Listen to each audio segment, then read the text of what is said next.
have not I commanded thee? Be strong and of a good courage. Be not afraid, neither be thou dismayed. For the Lord thy God is with thee, whithersoever thou goest. This is the last week for that memory verse, and you will find your new memory verse on Monday. I sent it in already. I didn't procrastinate too much. I had actually a few days that I had a leeway there. And your new monthly message and your new memory verse. So that will be up there on Monday, which is February 1st. And will tell you that the memory verse is from the book of Psalms. And I did put a question out as to which one everybody would prefer, and I got 2 answers, which were different. And I took the first one because I had already sent it in. So your new memory verse is there, and again, a message for February, and this is about love, because the world tells us that February is that month when we have, Valentine's Day and so forth. So that new message will be there. And speaking of that, you'll find it on peopleschristian.com, and I do get a report every month on the number of people that have gone to the website, so it does tell you whether or not it's really worth having it or not. And we do have some peaks during the month where people actually do look, of course, at the beginning when they're looking for the information. So it might be that I might look into doing something mid-month too, so that people will go there and look.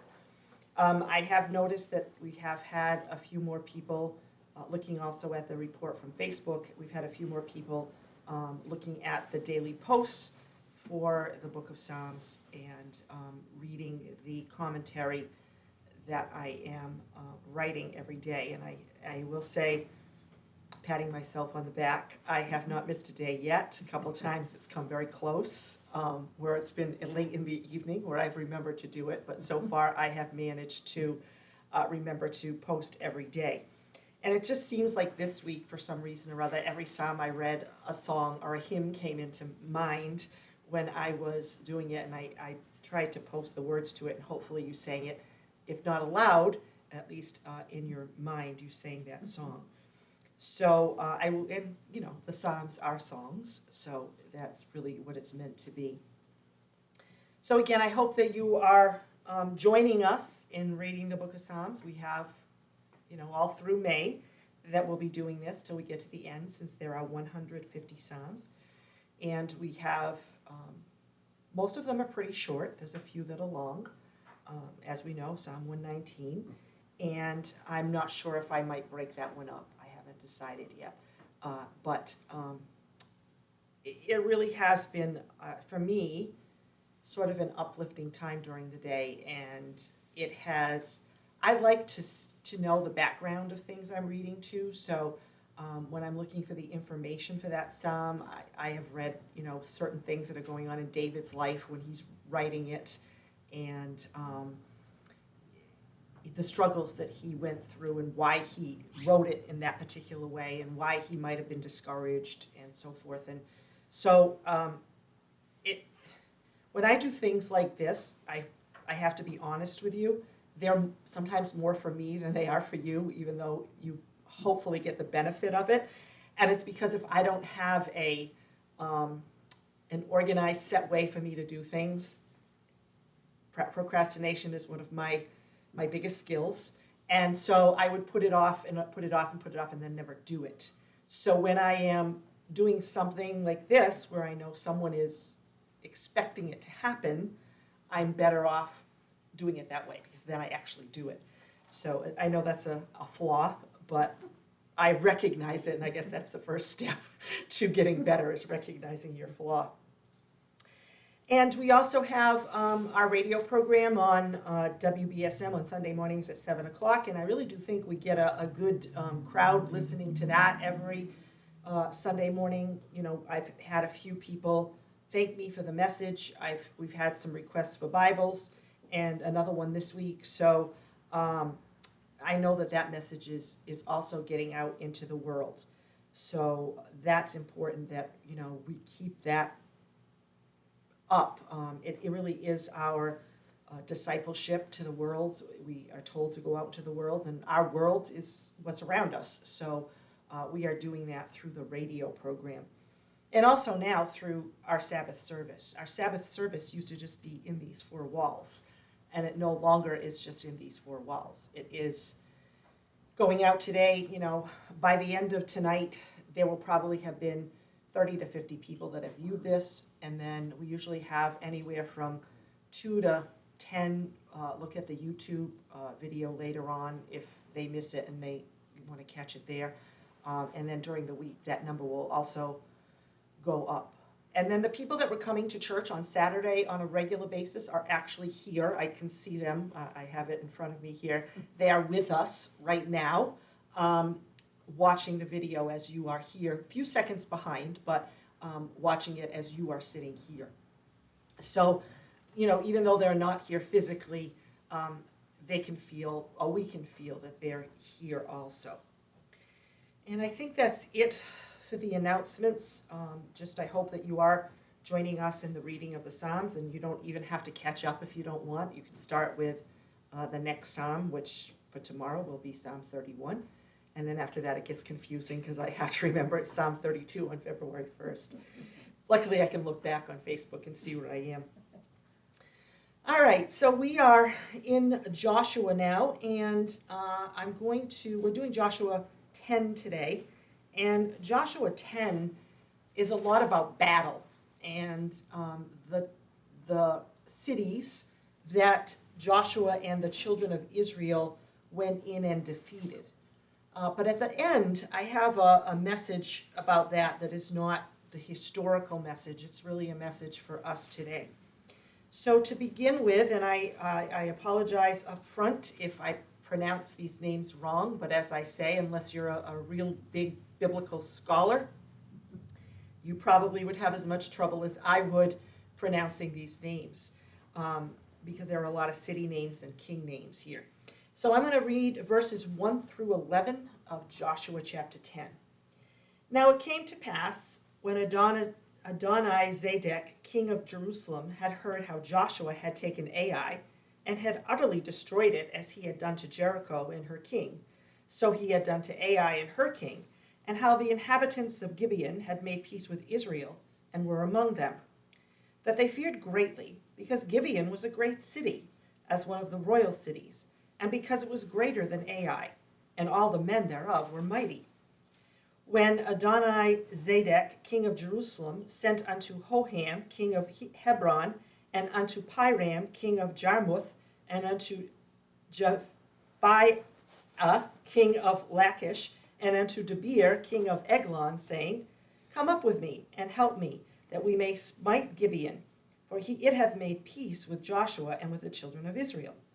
Therefore the 5 kings of the Amorites, and I'm not going to read them again, they're all there, I'm going to skip that part, gathered themselves together and went up, and they and all their hosts, and encamped before Gibeon, and made war against.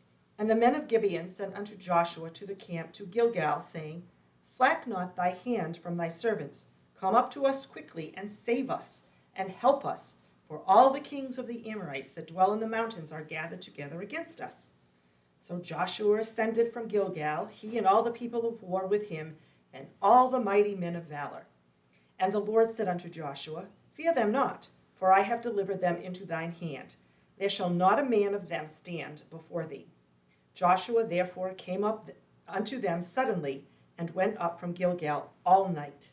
And the Lord discomfited them before Israel, and slew them with a great slaughter at Gibeon, and chased them along the way that goeth up to Beth-horon, and smote them to Zikah, and unto Makkedah. And it came to pass, as they fled from before Israel, and were in the going down to Beth-horon, that the Lord cast down great stones from heaven upon them unto Azekah, and they died. There were more which died with hailstones than they whom the children of Israel slew with the sword. And may God add his blessing to this reading from his holy word. Now, last week's message was about the city of Gibeon and how that they decided that they were going to They didn't want to fight. They wanted to stay alive. And so they tricked Joshua and his leaders and told them that they were from afar off. Remember how they actually wore old clothes and had moldy bread and all that. And they made an agreement or a covenant with them that Joshua would not kill them or their people, and that they would become their servants. And then, of course, after the fact, Joshua found out that they actually were from a city nearby, but he had made this covenant already, so he felt he had to keep it. So these other 5 kings now have heard about this, and they're saying to themselves, wait a minute, this city was even bigger than Ai, and they've just kind of washed their hands about fighting, and they've just thrown away their weapons and said, we're going to really give in. We don't want to go through this. We know what's going to happen to us if we decide to fight. We're going to be slaughtered. So they're not ready to do that, but they do realize that there is usually safety in numbers. If you can make a treaty with other people and you can join forces, then usually you have a better chance. So the person that started it all was the king of Jerusalem, and his name was Adoni-Zedek. And he decided that if he contacted all the other kings from the cities around him, and then they got together, they would have a better chance to fight against Joshua and the Israelites. So he began to make an alliance with the other kings of the cities. And again, I know I slaughter their names, so I'm not going to say them again. You can read them yourselves in the beginning of chapter 10. And these were all the cities that were around Jerusalem to the west and to the southwest. And it was an alliance with 5 kings. Now, I think when we think of a king now, not that there are that many around, but we think of it as a very large country. But these kings were just over cities. But they were definitely large cities. Oftentimes they were walled cities. But it's not the same type of, I think, the king that we might think of it as. Not great nations, more just cities. And usually they were close together, like New Bedford, Fall River, say. But they would act just for themselves. These kings were looking out just for their city. They acted separately. They didn't usually act with one another. But they found that at this point, seeing what had happened, what Joshua had done with his armies, that they thought this alliance was a good idea. But now they say to themselves, well, we know what's happened with the army of Joshua. Let's not go there first. Let's take over, first of all, attack Gibeon, the city of Gibeon. And remember, those were the ones that had given in. Let's attack them because they made a treaty with Israel. They kind of, left us alone here. They were just out for themselves. And so they don't want to go against the Israelites. They know it's going to be too difficult. So they decide to fight, really, when you think about it, against their own, because this was just another city in this area. So the Gibeonites hear about this, and they know that their chances against 5 different cities or 5 different kings is not going to be that good. So they send a message to Joshua, and they tell Joshua what's happening, and they appeal to him to protect them. And so Joshua does agree, and you might think in your mind, well, why would he bother protecting them? Because he was tricked by them. And if he wanted to get back at them for tricking him, this would have been a good way to do it, because more than likely they certainly would have been killed and slaughtered, because it's 1 against 5. But in his agreement, he had agreed not to kill them. Excuse me. And so even though he himself wouldn't be killing them, he knew he also wouldn't be protecting them.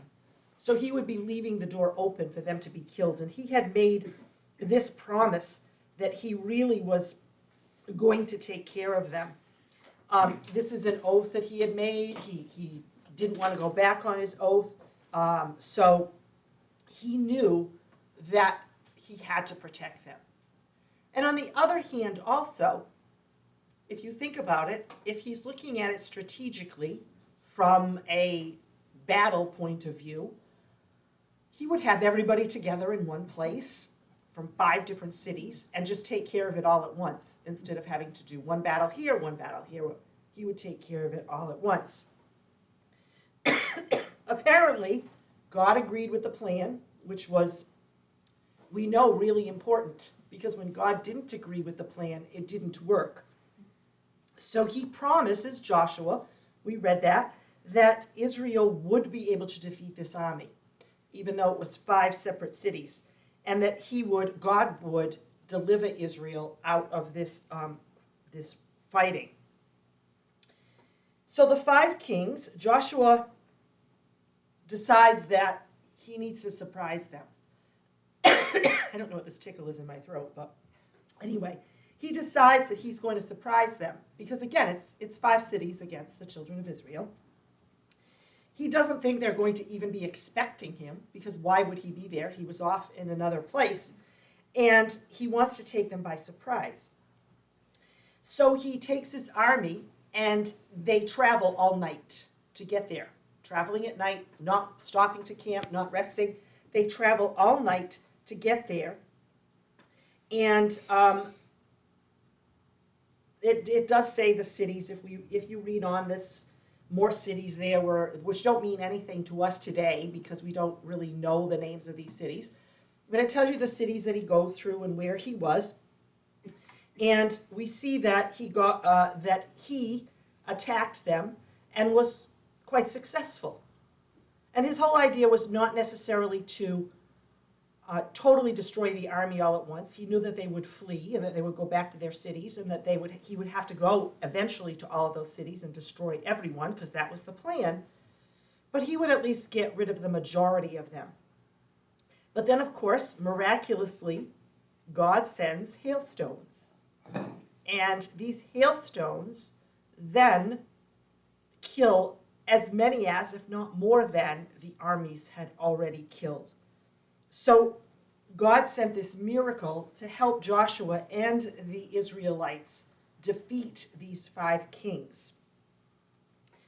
And then he knows that they're running away, and he doesn't want them to escape. And so Joshua calls upon God in prayer, of course, to stop the progress of time.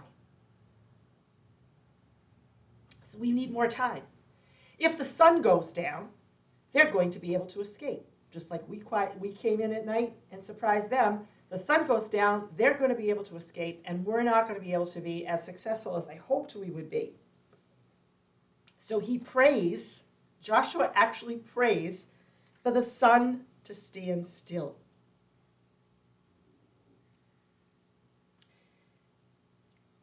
If this is happening, scientifically, what has to happen? Well, the Earth would have to stop spinning on its axis, wouldn't it, in order for daylight to continue? The progress of time would stop. The account in the Bible is that this continued for an entire day. The sun stood still in the heavens and did not go down. In other words, the one day was lengthened till it took the duration of an additional day. So instead of being, let's say if we just did daylight, and we just say 12 hours of daylight, then that would mean there would be 24 hours of daylight. 36. So the earth actually stood still for this to happen. This enabled the Israelites to take vengeance upon the Canaanites. And clearly, this was a miracle. Nothing to do with Joshua. Joshua couldn't do anything about this. It was God, knowing that he had given them orders. They were to go in and to destroy the Canaanites. And God was miraculously helping them to do this. God listened to Joshua's request, and he did it with his supernatural powers.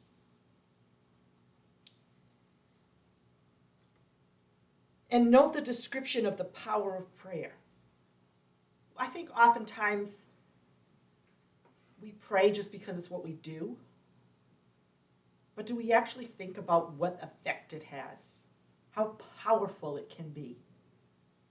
It can be so powerful, prayer. And we see here, and it says, the description of the power of prayer, it says that God heeded the voice of a man. He listened to Joshua's idea on this.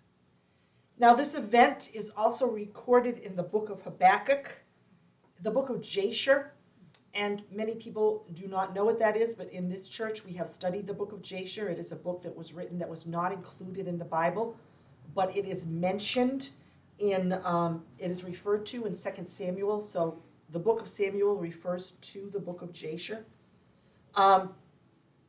It's not in the Bible for many reasons. Either it was felt not to be uninspired, or it duplicated certain things, or whatever, but it is not there. But it is a well-preserved book. And this also was mentioned in the book of Jasher, that the sun stood still. So Joshua was able to do what he's supposed to do, and guess what the kings do? What all kings do. They leave the grunts out there to take care of everything and get killed, and they run and hide. So the 5 kings run and hide in a cave near a city, and what Joshua does is he says, I don't want to deal with them right now. Just throw some rocks in front of them. They can't get out. So they put some rocks there, and he returns, and they have a brief rest. After all, they had traveled all night. They had been in a fight. You need to, get yourself going for another day of fighting. And so they rest a bit, and then they go out and they slaughter a great number of the Canaanites. And some of them, of course, did end up escaping into their fortified cities. And Joshua knew that at some point he was going to go back and take care of that. After that, after most of the people have been slaughtered, Joshua goes back, and this is in verses 21 through 27 of chapter 10, which again, I don't read the whole thing because it takes too much time. The 5 kings that were hidden in the cave, they open up the cave, and the kings are brought to Joshua. They are hung and killed, and then their bodies are taken down at sundown. And this is something that it seems throughout that we've seen, that when people are killed like that, hung for what they've done, that their bodies are not left there. They're taken down before sunset. So there actually is a list in verses 28 through 43 as we go on. There is a list of cities that are captured by the children of Israel. I'm going to read them just quickly, give you a little, because it's part of the history. Makeda is one, and that's where the cave had been, where the 5 kings had hid. They captured it. Libnah, which was a short distance from there, they killed all of its people and its king. Lachish had been one of the cities that had been with the 5 kings in the alliance. Most of them were already defeated, but here the city itself is captured and the remaining citizens are slain. Gezer, they also fought with the group. It was a considerable distance away, but they were also taken. Eglon, again, this was one of the 5 alliances. They were attacked and all the people slain. Hebron, again, another city of the 5 alliances. And Debir, and it was also captured and killed. And of course, these were the larger cities. No doubt there were smaller cities in between that were not quite as significant or as large, so they weren't mentioned. And as I've said before, oftentimes you don't get total details in this. If you did, the Bible would be much bigger than it is already. So with these defeats in verses 40 to 43, we see that the southern regions of Canaan have been conquered. All the mountains, the lowlands, and the wilderness areas in the south, utterly destroying all the people. And as a result, their territory was much larger. They had a large territory now. Kadesh Barnea was located very south, and it was a great distance from any city named thus far. And this is the place that Israel had camped years previously. This is where they had been when they sent the 12 spies in. And that also was captured. So we can see that a large amount of the southern area of Israel has now been captured. And in chapter 10, which we're not going to do today, chapter 11, we're going to see the northern conquest. So they have taken care of all of the south, and next are heading to the north, because they have to take care of the whole area, and they have been given orders to kill everyone. So when I was thinking about this morning and I was going through it, I said, well, this is nice. This is a nice history lesson. But what message does this give us for the week? Because really, the Sabbath service should be something that perhaps during the week you can think about, or you leave here thinking, oh, yes, that's true, or that does have some effect on my life. So what do all these battles have to do with me and all these kings making alliances? And the more I thought about it, the more I said to myself, this is exactly what's going on in our lives right now. We are facing so many enemies from all different directions and from all different places. And we are, in order to get through all of the things that we're facing. And so let's just name a few. Some of us have loved ones that are sick, really sick, and we're having to take care of them or help them as best we could. Maybe perhaps we ourselves are not feeling that well with something that's going on in our lives.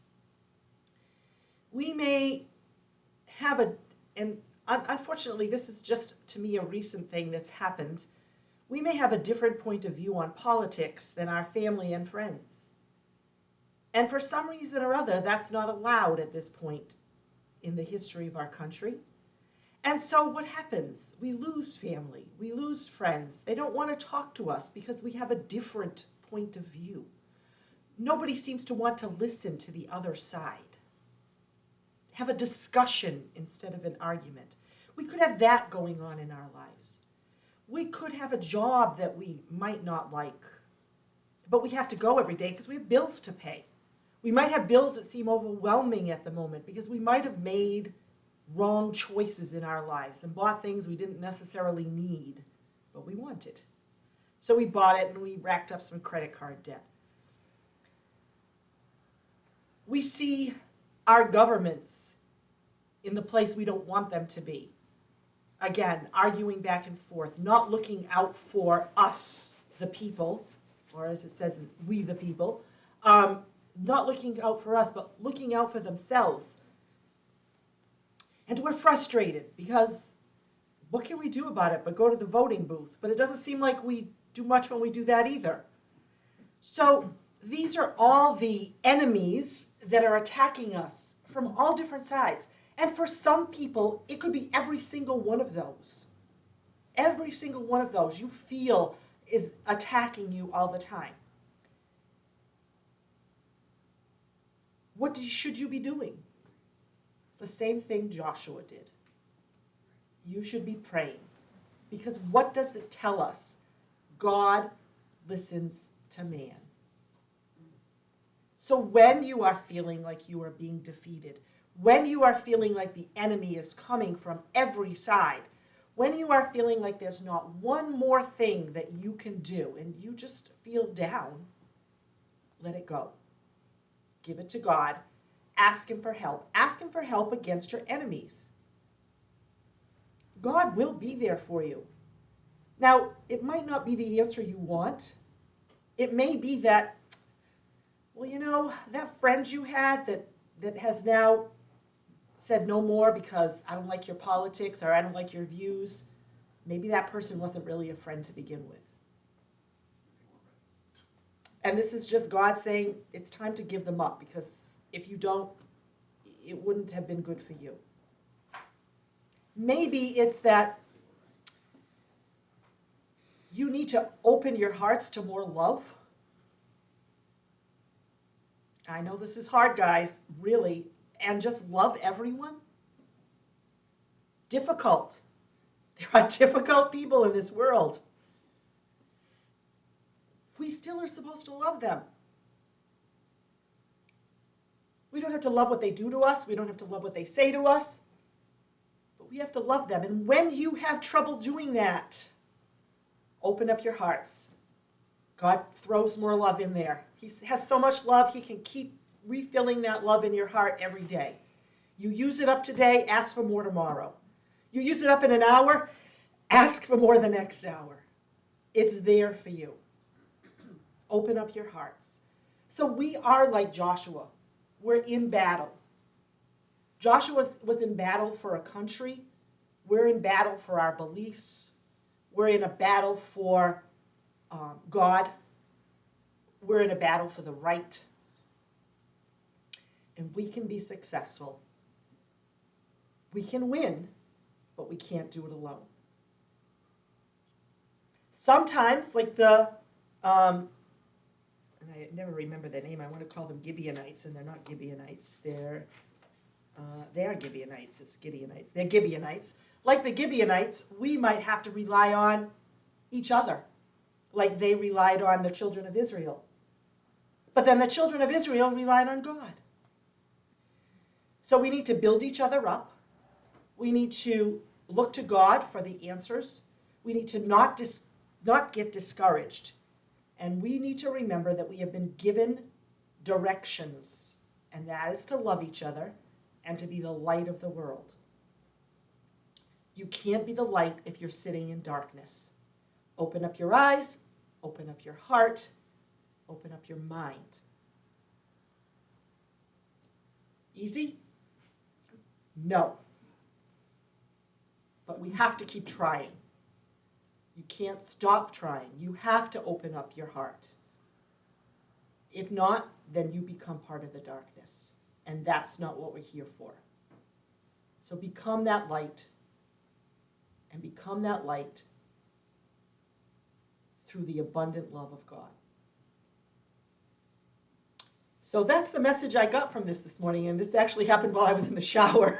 To be honest with you, I was saying, I did that lesson this morning. It's not happening for me. It's just history. People need to hear more than history, especially right now. And that's what I thought about. We're all in a battle right now, whatever that battle is. It's a personal thing, usually. But you have somebody on your side more powerful than any army. And keep that in mind as you go through the week. So we're going to end with a prayer. And we have so much to be thankful for, don't we? The blessings that we have, despite the fact that, some days are not what we want them to be. Perhaps we're not in the best mood every day. We're looking maybe for something. But we have so much, and I think that's one of the things we also need to do. Start looking at what we have and not what we don't have, because then you're counting your blessings. And as Bill always told us, I could start counting my blessings and I could never finish. Even if I had the rest of the time of my life, I could never finish counting my blessings. So remember to count your blessings every day. Name them one by one. I'm not going to sing. So do that, and you really will find your life changing, your outlook on life changing. So as we go to God today, think of a blessing that you have that you're thankful for, and remember to thank God for them. Let's go to God in prayer. Heavenly Father, this afternoon, I thank you so much for all the things that you do for each and every one of us every day. And I know that sometimes it seems like we're not appreciative, and I'm sure we're not. When we really look at the blessings we have, we certainly can be thankful. We certainly can give thanks to you for your goodness, for your mercy, for the gift of salvation that you've given us, for the fact that we got out of bed this morning, for the fact that the sun is shining, that we can see the beauty that you have created around us, that we can even sit there and be amazed at how, even though we might have aches and pains, how intricate our body is and how well every system in our body works together. And why? Because that's how you created us. You created us so that we're wonderfully made, the Psalms tell us, and that we're beautiful and wonderful. And for that, we give you praise and thanks. And there are so many things that we could list right now to be thankful for, to name our blessings, to count them. But I hope that you know that in our hearts, we truly are thankful for all that you do for us, that we ask that you help us to fill our hearts every day with a love to spread to others, that we, especially to the world, we show a light, and a light so bright that people know it's not coming from within us, but from you. And we thank you that you have given us that power through you. As always, I ask special blessings on those that are sick, and you certainly do know their needs, on those that mourn, on those that with financial difficulties. I ask very special blessings on our governments, both local and national, protection for our president and his family, protection for our service personnel throughout the world, and blessings on their families, and also blessings and protection on our first responders and volunteers and all those that deal with the public. Please keep them safe on their jobs. Help them to do their jobs to the best of their ability with patience and wisdom, and again, keep them safe. And I pray that every word that has been said today be to your name's honor and glory, giving you praise and thanks in your Son's name. Amen. God is good all the time.